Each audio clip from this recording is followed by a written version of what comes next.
Hello friends, मैं एक बार फिर से उपस्थित हूँ कहानी मुझे तुमसे प्यार है का अगला भाग लेकर। इसके पहले भी 16 भाग अपलोड हो चुके हैं। अगर आपने नहीं देखा तो प्लीज़ एक बार ज़रूर देखें।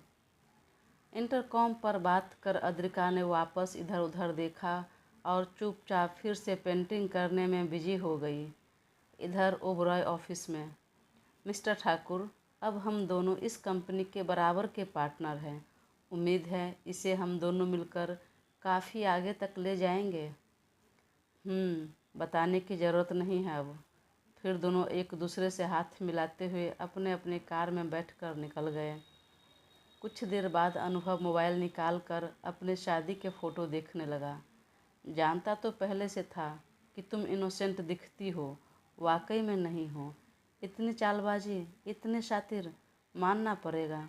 भले ही तुम राजा का खून नहीं हो, लेकिन परवरिश तुम्हारी माफियाओं वाली हुई है। पर अब तुम जो भी हो, तुम मेरे दिलो दिमाग पर छा गई हो। किसी भी सूरत में अब तो तुम्हें बिल्कुल नहीं छोड़ूंगा।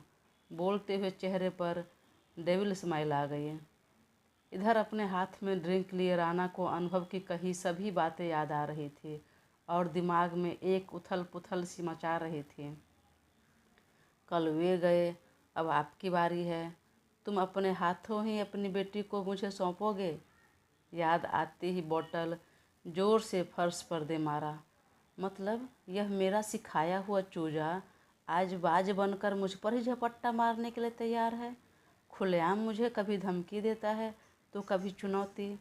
मेरे सामने मेरे परिवार को धमकी दे दी, मेरी बेटी के बारे में इतनी बड़ी बात कह दी। उसकी इतनी हिम्मत नहीं, इसकी हिम्मत को तो कम करना पड़ेगा। और अब इसका एक ही तरीका है। मन ही मन बोलते हुए उसकी भवें सिकुड़ रही थी, दांत पर दांत बैठ रहे थे। लेकिन उसकी हिम्मत को कम करना आसान होगा? पीछे से आती हुई रक्षा ने कहा। मुश्किल भी नहीं है। उसकी प्राण जिसमें बसती है उसको ख़त्म करना पड़ेगा। वो खुद ख़त्म हो जाएगा। कहीं ऐसा न हो आप उसे सुलगती हुई चिंगारी से ज्वालामुखी बना दिए। वैसे एक बात बताइए, जय कहाँ है? पिछले कुछ दिनों से उसके बारे में कोई अता पता नहीं है। कहाँ गायब हो गया अचानक? क्या वाकई में आपको कुछ पता चला? क्या किया आपने उसके साथ? राणा के चेहरे पर खिसियानी हंसी आ गई। वो जहाँ भी है बिल्कुल सुरक्षित है, तुम टेंशन मत लो। वो अपने मिशन पर लगा हुआ है। इस बार का मिशन सक्सेस होकर ही रहेगा। अनुभव को सच्चाई और औकात दोनों बतानी होगी मुझे। उसे कोई कुछ नहीं करेगा, मैं किसी को कुछ करने नहीं दूंगी। आपको जो कुछ करना है उस गंवार भतीजी के साथ करिए।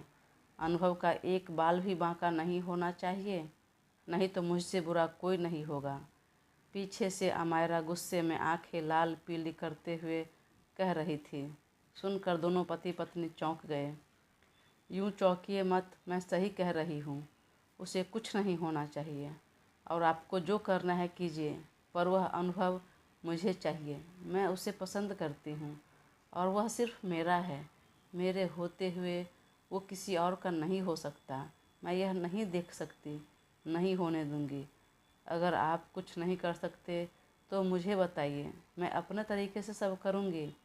लेकिन मैं उसे किसी और के साथ, खासकर उसे अपनी बहन अद्रिका के साथ मैं नहीं देख सकती। बेटी की बात सुनकर राणा भड़क गया। डांटने लगे, तुम लोग ही मेरी सफलता की राह में रोड़े अटका रहे हो। अरे एक वही लड़का है दुनिया में। मैं जब भी सफलता के बेहद करीब आ जाता हूँ, तुम लोग कुछ न कुछ कर देते हो। मेरे अपने ही मेरा भला नहीं होने देते, नहीं देखना चाहते। राणा गुस्से में बड़बड़ाने लगा, लेकिन उसे इन बातों से फ़र्क पड़ने से रहा। राणा की ही बेटी थी, कुछ भी हो जाए वह कहाँ पीछे हटने वाली थी। और रक्षा ने भी बेटी का समर्थन किया। इकलौती बेटी है, उसे जो चाहिए पूरा करना हमारा फ़र्ज़ है। और यह इतनी भी बड़ी बात नहीं है। इतनी बड़ी बात नहीं है तो छोटी भी बात नहीं है। तुम्हें लगता है जितनी आसानी से तुम्हारी बेटी मांग रही है, इतनी आसानी से अनुभव इसका हो जाएगा? क्यों नहीं होगा? अद्रिका रास्ते से हटेगी तो वह यूं ही आ जाएगा उसकी लाइफ में? नहीं आएगा। उस अनुभव को मैं जानता हूँ, वह जल्दी किसी का होगा नहीं। अगर हो गया तो फिर उसे छोड़ेगा नहीं। अगर उस लड़की के लिए उसके मन में जरा भी लगाव उत्पन्न हो गया तो फिर किसी और का होगा नहीं, उसे छोड़ेगा नहीं। ठीक है, नहीं छोड़े, लेकिन मैं उसे छुड़ा दूंगी। उधर अनुभव जितना अपने घर के करीब बढ़ रहा था, चेहरे पर उतना ही गुस्से और आश्चर्य का मिश्रित भाव उत्पन्न हो रहा था। आंखें छोटी हो रही थी, होंठ का एक कोना ऊपर उठ रहा था। माय इनोसेंट वाइफ, तुम्हारी हिम्मत की तो दाद देनी पड़ेगी। मुझसे प्यार और मुझसे ही चालबाजी। वह जानबूझकर लेट नाइट घर आया। तब तक अद्रिका खाना खाकर बेड पर जा चुकी थी। अनुभव जब कमरे में आया तो उसकी बनाई पेंटिंग देखकर फिर से मुस्कान आ गई। मुझसे होशियारी?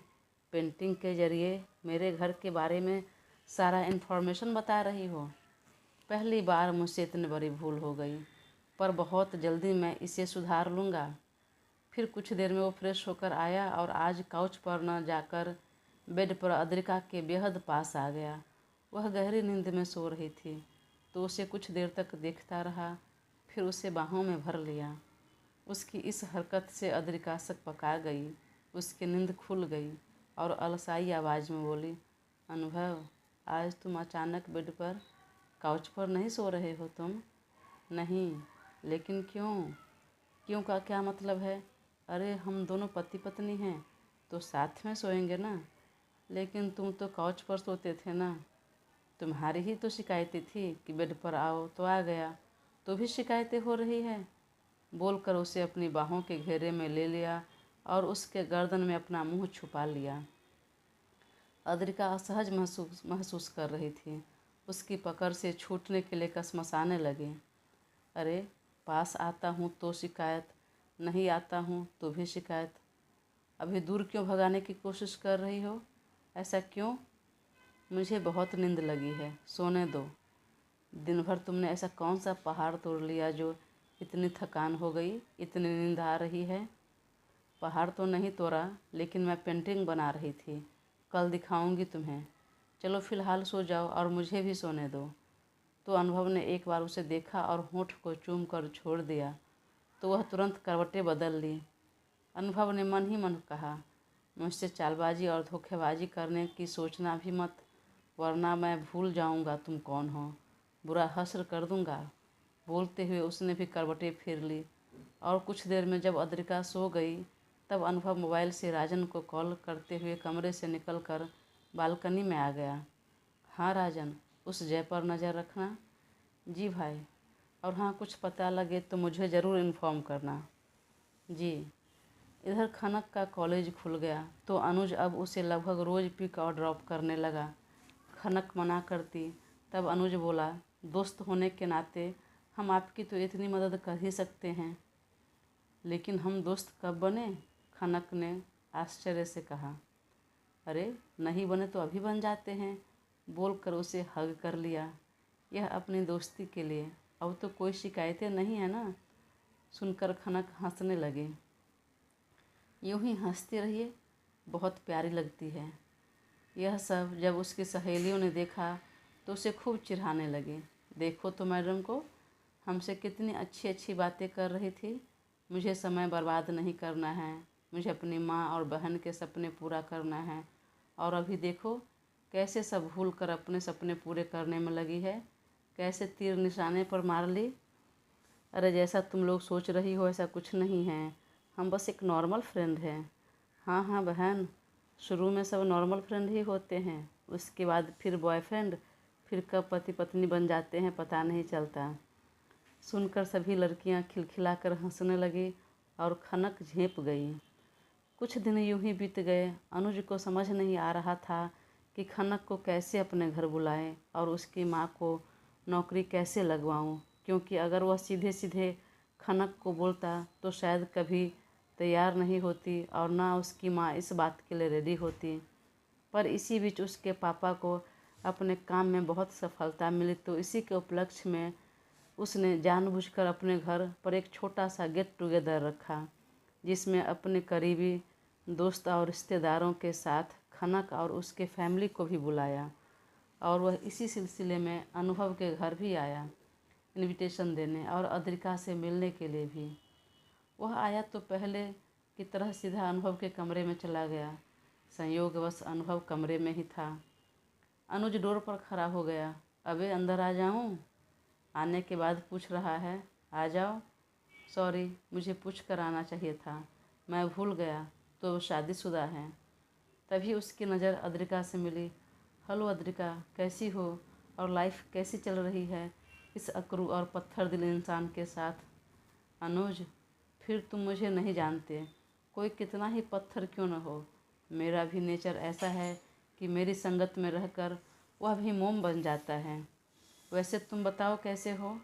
मैं भी ठीक हूँ। वैसे देखना है मेरा ब्रो कब मोम बनता है, इंतज़ार रहेगा मुझे।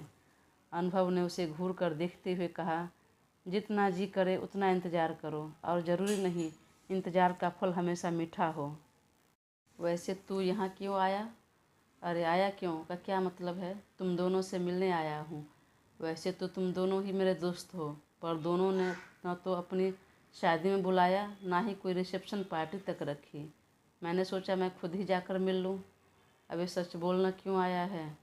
घर में एक गेट टुगेदर रखा है, उसमें तुम दोनों को भी आना है। गेट टुगेदर किस लिए? तुझे लड़की मिल गई उस खुशी में? अरे उसकी खुशी होती तो बाहर सेलिब्रेट करता, घर में नहीं, और वहाँ तुम दोनों को नहीं बुलाता। हाँ, पर मैं नहीं आ रहा। तुमसे यही उम्मीद थी। ठीक है अद्रिका, तुम आना। हाँ, मैं ज़रूर आ जाऊँगी और कोशिश करूँगी तुम्हारे दोस्त को भी लेकर आने की। अगर तुम इसमें सफल हो गई तो फिर मान लूँगा मैं तुम्हें। अब तो इज्जत की बात हो गई, उसे लेकर ही आऊँगी। 2 दिन बाद आज अद्रिका को अनुज के घर पार्टी में जाना था। वो अपने कमरे में रेडी हो रही थी। उसने मैरून कलर की काउल नेक वाली गाउन पहन रही थी। उसके पीछे एक छोटा सा जिप था जो नहीं लग रहा था। अद्रिका कभी हाथ पीछे कर तो कभी मिरर में देखकर लगाने की कोशिश कर रही थी, लेकिन नहीं लगा। तभी अचानक कमरे में अनुभव आया तो अद्रिका सकपका कर गाउन पीछे से पकड़कर साइड में चली गई। अरे तुम्हें इतनी भी समझ नहीं है, ऐसे क्यों आ जाते हो? डोर नॉक करके तो आया करो। शायद तुम भूल रही हो कि अब ये कमरा अभी भी मेरा है और मैं अपने कमरे में डोर नॉक करके आऊँ। इससे अच्छा तो तुम डोर को लॉक कर लो। या फिर कहीं तुम इस फिराक में तो नहीं हो कि मैं तुम्हें इस तरह देखूं? अगर है भी तो कोई बुराई नहीं है, मैं तुम्हारा पति हूँ। बोलते हुए उसे झटके में घुमाया और उसके ड्रेस का जिप लगाने लगा। अद्रिका मना नहीं कर सकी, पर जिप लगाते समय जब उसकी उंगलियां उसके पीठ से टच हुई तो मन में एक अलग एहसास उत्पन्न हो गए। अद्रिका थैंक यू बोलते हुए उसकी तरफ टर्न हुई। वह गाउन काउल नेक था और ऊपर से साइड स्लिट भी था। उस पर हल्के मेकअप में वह बहुत खूबसूरत लग रही थी। अनुभव ने जब देखा तो देखता रह गया। फिर मन में सोचा, इस भोली सूरत के पीछे इतना शातिर दिमाग है, कौन कह सकता है? अद्रिका ने जब उसे यूं घूरते हुए देखा तो फिर कहा, यूं आंखें खोलने के साथ साथ थोड़ा मुंह भी खोलकर तारीफ भी कर दिया करो, ज़रा मुझे भी अच्छा लगेगा। पत्नी हूँ तुम्हारी, अगर अच्छी लग रही हूँ तो तारीफ़ करने में क्या जाता है तुम्हारा? अनुभव उसके पास आया और उसे टाइटली हग करते हुए कहा, बहुत खूबसूरत लग रही हो, बहुत ज़्यादा। पर याद रहे, संभल कर रहना, ज़्यादा दिमाग मत चलाना। मेरी नज़र हमेशा तुम पर रहेगी। तुम्हारी नज़र मुझ पर क्यों रहेगी? क्योंकि अभय सर ने मुझे तुम्हारी सुरक्षा की जिम्मेदारी दी है और तुम बहुत जल्दी किसी से भी घुल मिल जाती हो, इसलिए। बोलकर उसके माथे पर किस कर लिया। अब तक अद्रिका भी अपनी दोनों बाहें अनुभव के पीठ पर कस दी और मन ही मन सोचने लगी, अचानक इसे मुझ पर इतना प्यार क्यों आने लगा? अब तक तो दूर दूर रहता था, कटा कटा सा। अचानक यह प्यार, वजह क्या है? कहीं इसे भनक तो नहीं लग गई? शायद नहीं, अब तक मैं सही सलामत नहीं रहती वरना। मन में बोलते हुए अनुभव से अलग हुई और हाथ में पर्स लिए घर से निकल गई और बाहर कार में जाकर बैठ गई। राजन कार ड्राइव करने लगा। अनुभव चेहरे पर रहस्यमयी मुस्कान लिए उसे जाते हुए देखता रहा। कुछ देर में वह अनुज के घर पहुंच गई। उसका घर भी बड़ा आलीशान था। वह एक बड़ा मैंशन था जिसमें चारों तरफ बॉडीगार्ड थे। बीच से जाने का रास्ता था। उसके दोनों तरफ तरह तरह के फूलों के गार्डन बने थे और एक बड़ा फाउंटेन लगा हुआ था। अद्रिका की कार मेन गेट के अंदर गई तो अनुज के साथ कई बॉडीगार्ड्स भाग कर आए। अनुज अद्रिका को अपने साथ घर के अंदर ले गया। अनुभव नहीं आया ना? अद्रिका ने मुंह बना लिया। मैंने कहा पर वह नहीं आया। चलो कोई बात नहीं। फिर वो अद्रिका को अपनी माँ से मिलाया। वहाँ पर खनक भी अपनी माँ के साथ आ चुकी थी। तभी अनुज ने खनक को बुलाया और अद्रिका से मिलाया। अद्रिका देखो, यह खनक है, मेरी दोस्त। और खनक, ये है अद्रिका। इसके लिए लाइन में तो मैं भी था पर मैं सफल नहीं हो पाया और अब यह मेरी भाभी बन गई है, मेरे दोस्त की वाइफ। तभी अनुज की माँ ने आवाज़ लगाई तो अनुज चला गया। इधर दोनों बातें करने लगी। हेलो अद्रिका, मैं अभी फर्स्ट ईयर में हूँ। अच्छा, मेरा भी कॉलेज अभी कुछ महीनों पहले ही ख़त्म हुआ है। अच्छा लगा जानकर। तभी उसे ढूंढते हुए सविता जी भी आ गई। उस पर नज़र पड़ते ही अद्रिका की आंखें छोटी हो गई। यह महिला को तो मैंने देखा है, लेकिन कहाँ देखा है, याद नहीं आ रहा है। वह दिमाग पर जोर डालने लगी परंतु याद नहीं आया। वह पूछने लगी, लेकिन तब तक सविता जी खनक को लेकर वहाँ से निकल चुकी थी। कोई बात नहीं, मैं बाद में पूछती हूँ। कुछ देर में सेलिब्रेशन शुरू हुआ। केक कटिंग हुआ और फिर पार्टी शुरू हो गई। सब डांस कर रहे थे, ड्रिंक कर रहे थे। अद्रिका को भी कई बार ऑफ़र किया लेकिन उसने नहीं लिया और अनुज ने भी अद्रिका को ड्रिंक करने से मना कर दिया। सब डांस करने में बिजी थे। अद्रिका भी उस सब के साथ डांस कर रही थी और बीच बीच में सविता जी को देखकर याद करने की कोशिश कर रहे थे कि उसे कहाँ देखा है। तभी एक लड़का आया जो पूरे ब्लैक आउटफिट में था, साथ ही ब्लैक कैप और मास्क भी लगाया था। हाथ में ड्रिंक लिए आया और जानबूझकर अद्रिका के ऊपर गिरा दिया। अद्रिका ने जब उसकी तरफ देखा तो उसने तुरंत अपने दोनों कान पकड़ लिए। इट्स ओके, नो प्रॉब्लम बोलकर वो बाथरूम की तरफ चली गई। तभी वह अंदर जाती कि उससे पहले ही उसे एक कॉल आया और वह वहीं दीवार से लगकर बातें करने लगी। हाँ सर, आप? क्या हुआ? अरे तुम वहाँ क्या कर रही हो? वो सर, अनुभव के दोस्त के घर एक छोटी सी पार्टी है, उसी में आई हूँ। लेकिन तुम्हारा काम यह नहीं है पार्टी अटेंड करना, एंजॉय करना। फिर तुम अकेले इस तरह बाहर क्यों आई हो? तुम्हें पता है ना बाहर तुम्हारे जान को खतरा हो सकता है। चिंता मत करिए, जब तक मैं अनुभव के साथ हूँ मुझे कुछ नहीं हो सकता, कोई कुछ बिगाड़ नहीं सकता मेरा। बाकी का रहने दो। अगर अनुभव को थोड़ा भी शक हो गया तो वो बिना कुछ सोचे समझे तुम्हें जान से मार देगा। पत्नी हूँ मैं उसकी, ऐसा कुछ नहीं करेगा। यह भूल है तुम्हारी, ओवर कॉन्फिडेंट है। अब जो कुछ भी है रहने दीजिए, पर मैं अपने मिशन में कामयाब होकर रहूँगी। इधर वॉशरूम में जब अद्रिका नहीं गई तो वहाँ खड़े आदमी ने वापस उस ब्लैक मास्क वाले लड़के से कांटेक्ट किया। अरे वह लड़की तो अंदर आई नहीं। वो झल्ला पड़ा सुनकर। तुम लोग को एक काम दिया वह भी नहीं ठीक से किया। रहने दो, मैं अकेला ही काफ़ी हूँ। कुछ देर में पार्टी ओवर हुई। सब अपने अपने घर को जाने लगे। तब अनुज ने खनक और उसकी माँ को बात करने के लिए रोक लिया। अनुज की माँ ने कनक जी ने कहा, जो दिव्यांग बच्चों को स्कूल चलाती थी, उसमें पढ़ाने के लिए कहा सविता जी से। सविता जी पहले चौंक गई। तब कनक जी ने कहा, आपसे मिलकर मुझे ऐसा लगा कि जैसी टीचर की मुझे तलाश थी वह मेरी पूरी हुई। मुझे उम्मीद है आप यह ज़रूर करेंगी। तब सविता जी तैयार हो गई। इधर अद्रिका भी सबसे विदा लेकर खनक को भी अपने घर आने की बात कहकर अपने घर जाने के लिए निकली। अभी वह कार में बैठने लगी कि तभी वहाँ उसे गार्डन एरिया में खिले पारिजात के फूल पर नज़र चली गई, जिसकी खुशबू दूर दूर तक फैल रही थी, नथुने में घुस रही थी। वाह, यह तो पारिजात है, कितना खूबसूरत लग रहा है। और वह उस तरफ बढ़ गई। राजन रोकता रह गया। मैम, उधर मत जाइए, बातें को सुनिए प्लीज़, रात काफ़ी हो गई है। सर का बार बार फ़ोन आ रहा है, घर चलिए। लेकिन वह नहीं मानी और गार्डन की तरफ बढ़ गई। मैम प्लीज़ मत जाइए, ऐसे हज़ारों फूल अपने भी गार्डन में खिले हैं और खिलेंगे, वहाँ देख लीजिएगा। प्लीज़ आप उधर मत जाइए। जस्ट शट अप राजन, तुम्हें कुछ नहीं पता है। यह ऐसे वैसे फूल नहीं है, पारिजात है। पता भी है, इस फूल को श्री कृष्ण जी ने सत्यभामा जी के लिए इंद्रदेव के नंदन वन से चुरा कर ले आए थे। बात करते हुए वह फूल लेने के लिए भी ज़मीन पर बैठी ही कि तभी अचानक एक गोली चली। जब तक गोली लगती राजन और अद्रिका कुछ समझ पाते, उससे पहले ही किसी ने खींचकर उसे अपने कार में बिठा लिया और कार को तेज़ी से रोड पर दौड़ाने लगे। वहीं राजन को जब तक समझ आता तब तक वह अद्रिका को लेकर कार निकल चुके थे। गोली की आवाज़ से और इतनी तेज़ से कार में बैठाने की वजह से अद्रिका लगभग बेहोश सी हो चुकी थी। तभी एक बोतल पानी उसके मुंह पर अचानक पड़ा तो उसने अचकचा कर आँखें खोली। तुम यहाँ कब आए? तुम तो बोले थे मैं नहीं आऊँगा, फिर कब आ गए?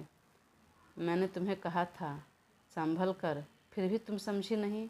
अभी तुम्हें गोली लग जाती तो मैं क्या बोलता अफसर को? बोलते हुए अनुभव ने जोर से उसका जबड़ा कस दिया। इधर राजन का डर के मारे हाथ पैर कांप रहे थे, सांस फूल रही थी। तभी उसके मोबाइल पर राजन ने कॉल किया। हेलो भाई, वो घबराओ मत, अद्रिका सुरक्षित है। मैं अभी पता करता हूँ कौन है इसके पीछे, राजन ने फिर कहा। उसकी कोई ज़रूरत नहीं है, मैंने पता कर लिया है। अब राजन कुछ नहीं बोला। दोस्तों, कहानी आगे जारी रहेगी। प्लीज़ तब तक अपना साथ बनाए रखें और चैनल को सब्सक्राइब कर मुझे ज़रूर सपोर्ट करें। धन्यवाद। Bye bye. Good night.